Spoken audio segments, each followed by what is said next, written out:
your customers are going to have an experience. It's a question of how well it's managed. And so if you don't, then they're going to have randomly good experiences or even great experiences.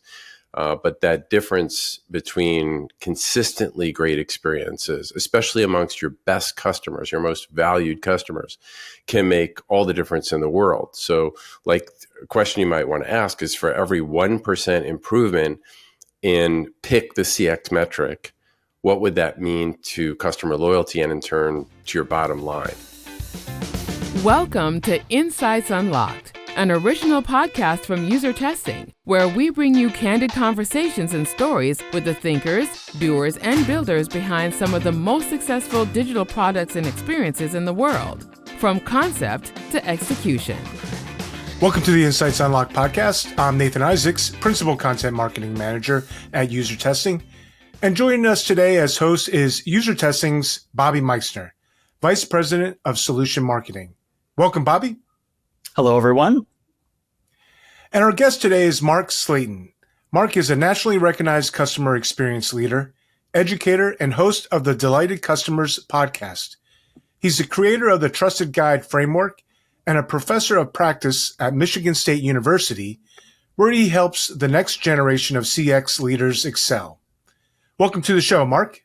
Hey, thanks so much, both of you, for having me on the show. It is truly an honor to be here. Mark, you've worked with CX leaders across industries to help them transform how they approach their customer experience. Tell us a little bit about what sparked your passion for CX and why do you think it's such a powerful lever for business transformation? Well, thanks, Bobby. I think I started my career in sales and sales management and spent probably the better part of 3 decades on the other side of the desk, trying to do my best to make a living as a salesperson. And I recognize certain patterns of the successful salespeople that and the successful businesses that I work for and competed against. And one of those things, or the biggest thing in the center of that, was trust. They were highly trusted by their customers, and the brands were highly trusted as well. And so I think to me, that led me toward joining the Trusted Advisor Associates and got certified as one of the people working on their team to deliver their training. And then I got connected with Charlie Green, who wrote the book called The Trusted Advisor, or co-authored it. And so that influenced my career going forward. I ended up working for a bank in the Mid-Atlantic for about a decade and launched and led their CX program. So that's a little bit about my background. I think it's a powerful lever to answer your second question, because I think most organizations definitely care about loyalty of their customers, but many of them don't really have a systematic way to operationalize CX, the customer experience. And I do believe trust is at the center of it all, but you do need to think about, okay, how does this happen? Who is the one person in your organization who would be an advocate for the customer if you don't have a CX leader? And so I think the reason it's powerful is because if you do this well, and the best companies in the world do this well, they have a systematic way to operationalize it. They build it, they embed it into the culture, the way the business operates on a day-to-day basis. So companies may have a choice as to whether or not they have a systematic way to operationalize this. They have that choice, but you've said that every customer has an experience, whether they actually design for it or not. Why do you think so many organizations still fail to actually intentionally design those experiences, and what's at stake if they don't? Right. I think to give credit where credit's due, Lou Carbone, who wrote Clued In, included that comment or that quote in his book, which is, your customers are going to have an experience. It's a question of how well it's managed. And so if you don't, then they're going to have randomly good experiences or even great experiences. But that difference between consistently great experiences, especially amongst your best customers, your most valued customers, can make all the difference in the world. So like a question you might want to ask is, for every 1% improvement in pick the CX metric, what would that mean to customer loyalty and in turn to your bottom line? I was actually just at Commerce Next, and one of the quotes that one of the keynote speakers said is, every customer's best customer experience is the new minimum, right? So that's really what folks expect on an ongoing basis. Mark, in your trusted guide framework, you emphasize trust as foundational to CX leadership. What role does actually listening to customers versus assuming what they want play in building trust? Yeah, so I think listening is key, and I think that most companies think they're doing a good job of it, but they're really not. And listening should be a strategy. It should be a way, part of that framework that we were talking about. I design and build two courses now. One, and both of them are centered around this very topic, which is how do you build trust within your organization as a CX leader. One is becoming a trusted guide, and that's on demand, and the other one's a trusted guide roadmap, which both have trust frameworks in them. And what I learned is that we often, as CX leaders, fall into what I call the hero's trap. And the hero's trap is, for a variety of reasons, we can talk on another whole podcast on why, but we fall into this trap. And what it means essentially is that you're taking charge, you're pushing through your agenda, and you're doing it oftentimes on your own, instead of inviting people in and taking a collaborative approach, understanding, like, strategically, who are my key stakeholders and what can I do to deeply understand their needs to make an impact and have them form sort of a guiding coalition to get my work done. So I think in order to design those experiences, you need to have people on your team, and that means building trust. That means listening deeply to them. And the same is true for customers. It's part of this framework is that essentially any good customer experience strategy involves, designing the product, listening, maybe even listening before you design the product, and designing it and listening deeply to customers, not just getting NPS data or customer satisfaction data, but to understand first, what do you hope your customers will feel, think, say, and do regarding the experience they have with your brand? Answer those questions, then make any design changes you need to do, measure again, and figure out what needs to be tweaked, and listen again. And so it's just a cycle that should happen strategically, making sure you understand the deepest needs and what keeps those customers. We mentioned the word loyalty earlier. What keeps them coming back and telling their friends about it. And if you don't really listen deeply, you can't really, you're just guessing at what that information is. So you mentioned the importance of having people on your team. Obviously, folks are working with a number of key stakeholders. When you coach CX leaders, what do you say to somebody who's actually struggling to get executive buy-in for those types of customer interactions or conversations? So that's a great question. I think, and that is why I designed the training programs, is because it is a common challenge that CX leaders have, is trying to get executive buy-in. And I think the easy answer, and one that you see on social media all the time, is just prove the ROI of CX. Just prove the ROI. And I think people I'm not sure what they mean, but I think they mean the financial analysis that says, if you do this, you get that in return.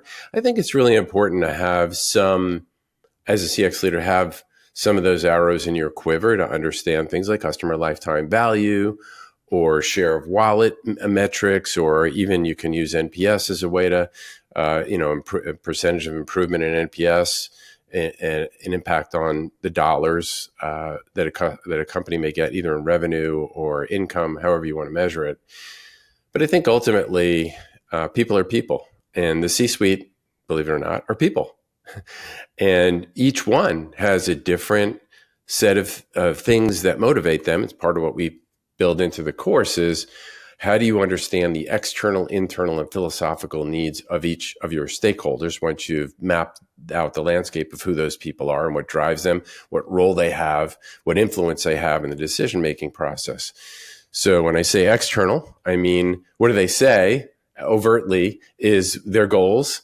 What are they trying to accomplish?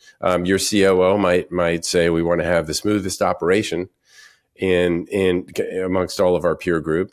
And operate efficiently. And the folks in finance might say, we want to get the most return or bang for our buck and make sure our financials look good, et cetera. So you go down the list. But then that's what they say externally. But then internally is like, what is it that may be keeping them up at night? What is it that they feel like is underneath the surface that they really want to get accomplished that they're not? And it could have something to do with internal politics. It could have something to do with, I need more budget. It could have a whole bunch of things. But what internally are they not expressing that you have to build trust with in order to get those answers? Typically, I mean, often maybe there's some people willing to share that right away, but typically it takes a little while to get to know the people, so they'll share that. And then lastly, to go one level deeper is, what is the philosophical needs of that person? And that's saying, how do they feel the world ought to exist, or what should or should not be the case? For example, I worked at a bank, so we should have a more up-to-date operating system. Could hear that probably even including the COO, who I work directly for. But we don't because of this, and this. We should have a better way for our contact center to respond quicker to customers, right? We should have more budget dollars for marketing our bank. So there's all sorts of things. Each one is an individual, and understanding each one and viewing that as, that's my goal. My goal is to really understand each one of the people who I consider key stakeholders. What are their external, internal, and philosophical needs? So understanding those key stakeholders, obviously different metrics matter. One of the biggest hurdles can be showing ROI on research and testing. How do you recommend CX leaders frame the value of talking to customers in the terms that some of these executives actually care about? Yeah, so first of all, I'm a big fan of what you guys do. And I've had a chance to be involved in using user testing. And I think that it's just so critical to have a deeper understanding of what the customers, especially, I say your best customers, your most valued customers, you have to start there. You have to understand, it's Dr. Peter Fader from Wharton was a guest on my show, talked about the 80-20 rule. And that's generally true, that it's different for each organization, but that means basically 20% of your income, however you measure income, is coming from the top 20% of your customers. So it starts there. And once you understand that, to get a deeper understanding and not guessing, many of your listeners would have heard of the experience gap, which, Bain had done a study a while back, and they said essentially that the difference between what executives felt was 80% of them felt like we were superior to our competition, but actually their customers, only 8% of them felt that was accurate. Whatever the number is, it's a huge gap, right? Whatever you believe it is today, because that was done a while ago, still a huge gap in between. So you'd be guessing at what you believe your customers, I said earlier, not just what they're doing, because it's important to watch what they're doing with their feet, no doubt. And what their activity is with your organization, those leading indicators. But nothing compares with hearing from them directly and getting their feedback on how they feel about their experience with your brand. You can try and pick it up through signals in data, and we're getting better and better through AI and other tools to be able to connect dots of different activities. So they're clicking over here, they're clicking a number of times, then they're shifting channels or calling in. there's some data that you can pick up, but nothing quite matches that. And so if you said if my 80% of my profits were coming from my top 20% of my customers, wouldn't you want to know what it is that's motivating them, not just to buy and repeat purchase, but what gets them to say, this is my brand. I'm an advocate for this brand. I would recommend this brand and will recommend this brand to friends, colleagues, and neighbors. So for me, it's understanding that it's really not negotiating, and going back to what you and I talked about earlier, Bobby, is, Lou said, if you don't really, they're going to have an experience with you. It's a question of how random it is or how well managed it is. And part of the management of it is getting a deep understanding of what it is from your customers. And you can't do that without really hearing from them directly. Yeah, they're going to have that experience, and let's hope there's not a big experience gap, right? The one you mentioned was quite significant. So closing the experience gap then between what companies think they're delivering and what customers actually experience, that can be obviously a real business differentiator. What makes the light bulb go off? What helps executives finally get it? There could be a number of factors involved in what gets the executive team to get it. What you don't want it to be is a burning fire, which I've seen organizations hire a head of CX to respond to some horrible information they got from their customer base. That's a reactive way to do it. In one word, to me, the way they get it is empathy. At the bank that I work for in the Mid-Atlantic, we work with our learning and professional development team to create a year of empathy, a series of events that involved everybody in the organization. And one particular set of events that we did was with the executives, and we called it executive listening.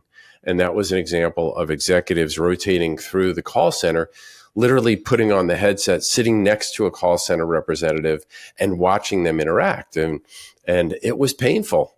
It was painful for many of them to see that they had to go into 7 different systems to get an answer for a customer. And in one particular case, it was if they asked a certain kind of question, it was guaranteed they couldn't answer it on the call. They'd have to call them, wait, and get a call back. Same was true for the branches. They went to go visit on the platform and spend time in the branches and see firsthand what it was like. So not just from the customers and the pain, the friction the customers felt, but also the people serving them. And so that particular event, we had a proposal in the works to upgrade. Everybody knew that the operating system, that the core operating system in particular that involved the call center, involved the sales team, whether that be, frontline people in the branch or relationship managers calling on commercial business people. It was clunky, it was old, and it was painful for customers. But more importantly, the frontline people wanted to service and please the customers. They were handcuffed. By going through the year of empathy, in particular executive listening, a $3 million upgrade in software essentially took literally a month to do, which it had been in the burner for 3 years, but they just didn't. They saw data, they saw information, that wasn't enough. So for me, it was walking in their shoes, which really made the difference. You're saying get feedback from your customers, but also the people that talk to them, walk in their shoes. On your podcast, The Delighted Customer, you featured CX leaders who turned simple customer feedback into pretty breakthrough moments. What's one example that really stuck out with you when listening to customers actually led to some unexpected innovation or perhaps a course correction? So I will say that I've learned so much from all the podcast episodes that I've done, including Baran or Kel from your organization, which will be coming out shortly. I learned so much from them, so much collective wisdom, so many years. One that stands out, and it's hard to choose, was Horst Schulze, who was the co-founder of Ritz-Carlton and president of Ritz-Carlton. And he developed a set of principles for them called the 20 Basics, which was based on the Golden Rule. And it was really a blueprint for how to treat customers for Ritz-Carlton employees. And those 20 things were ways in which the organization, whether you're frontline or not frontline, should be treating customers.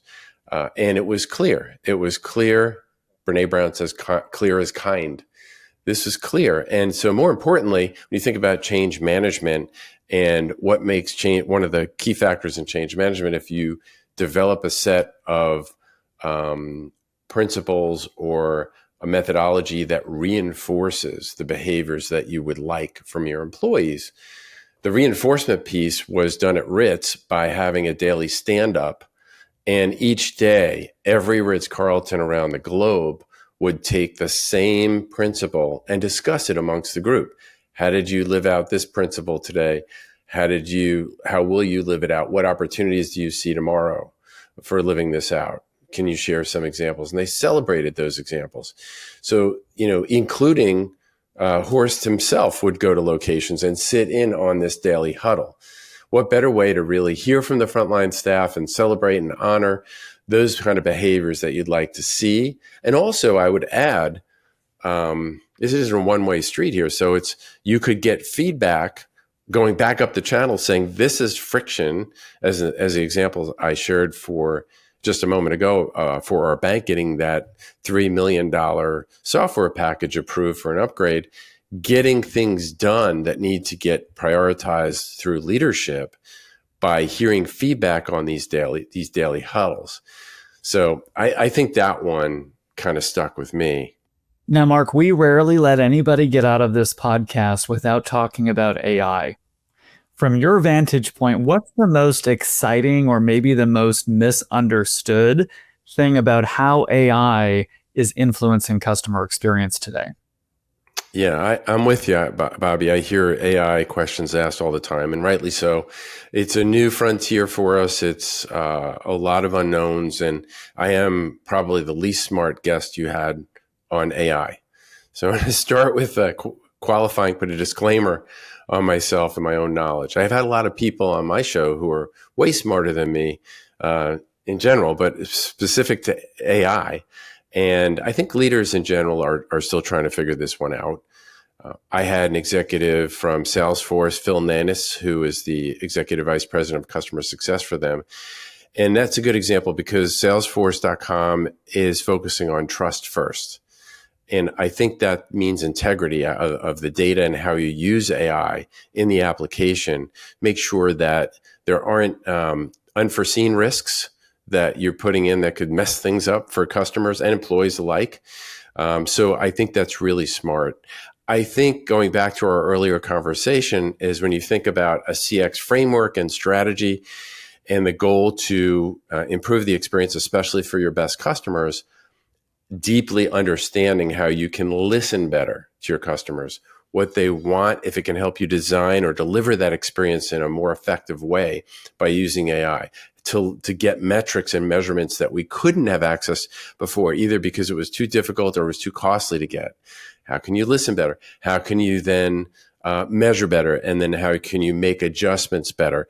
I think one of the dangers I would point out is if you're just looking for a cost play, there's nothing wrong with trying to reduce cost to improve the bottom line, but be careful that you're not diminishing the customer experience in some way when you're just reducing cost. So ultimately, you do want to free up resources to design, deliver, and measure, and you want to listen better to customers and improve the way that you can embed this into the way you do business every day.